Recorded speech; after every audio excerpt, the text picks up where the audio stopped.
Que se passera-t-il lorsque la reine d'Angleterre va mourir? London Bridge is down. Voilà le nom de code que prononcera le secrétaire particulier de la reine par téléphone au Premier ministre britannique pour annoncer la terrible nouvelle. Tout de suite après, un plan millimétré préparé depuis 62 ans par la reine Elisabeth II elle-même va se mettre en place. Et pendant les 10 jours qui vont suivre, rien ne sera laissé au hasard. À la mort de la reine, le gouvernement annoncera immédiatement la triste nouvelle au royaume du Commonwealth, comme le Canada ou l'Australie, dont la reine est théoriquement la chef d'État. Simultanément, l'information sera transmise à tous les médias de Grande-Bretagne et du monde entier. D'ailleurs, tous les médias sont préparés depuis des années à cette situation. Ils ont en stock des dizaines et des dizaines de sujets et de portraits retraçant la vie de la reine. En Grande-Bretagne, les présentateurs s'habilleront en noir et les radios diffuseront des annonces spéciales et des playlists de chansons tristes préparées à l'avance.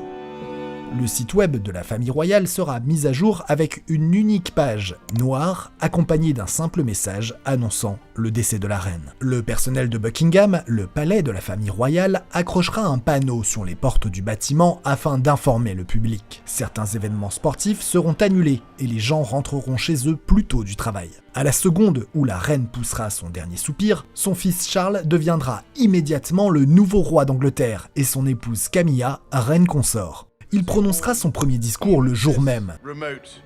Le lendemain de la mort d'Elisabeth II, le roi Charles rencontrera le Premier ministre et les membres du Parlement qui lui prêteront allégeance. Au deuxième jour, si la reine est décédée ailleurs qu'à Buckingham, son corps devra être rapatrié là-bas le temps de préparer son enterrement. Le troisième jour, le roi Charles démarrera une tournée de commémoration dans les 4 nations du Royaume-Uni, à savoir l'Angleterre, l'Irlande du Nord, le Pays de Galles et l'Écosse. Vers le 6e ou le 7e jour, le cercueil de la reine sera déplacé de Buckingham Palace à l'abbaye de Westminster, et vous allez voir, c'est là que les choses se compliquent. Le corps de la reine sera exposé à l'abbaye 23 heures par jour, pendant plusieurs jours, dans un cercueil sur lequel seront posés les joyaux de la couronne. Des centaines de milliers, voire des millions d'Anglais lui rendront visite pour lui rendre un dernier hommage. De gigantesques files d'attente se formeront tout autour de l'abbaye, et un énorme dispositif de sécurité devra être mis en place. Le fatidique jour de l'enterrement, 10 jours après la mort d'Elisabeth II,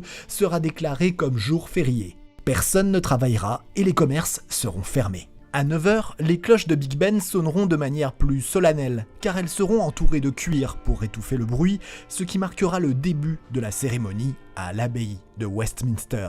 Tout le pays sera mis sur pause à cet instant. Enfin, un convoi l'emmènera vers sa dernière demeure, le château de Windsor, où elle sera enterrée avec son mari, le prince Philippe, décédé en avril 2021. Voilà ce qui marquera la fin du règne de la reine Elisabeth II et le début d'un nouveau cycle pour le Royaume-Uni.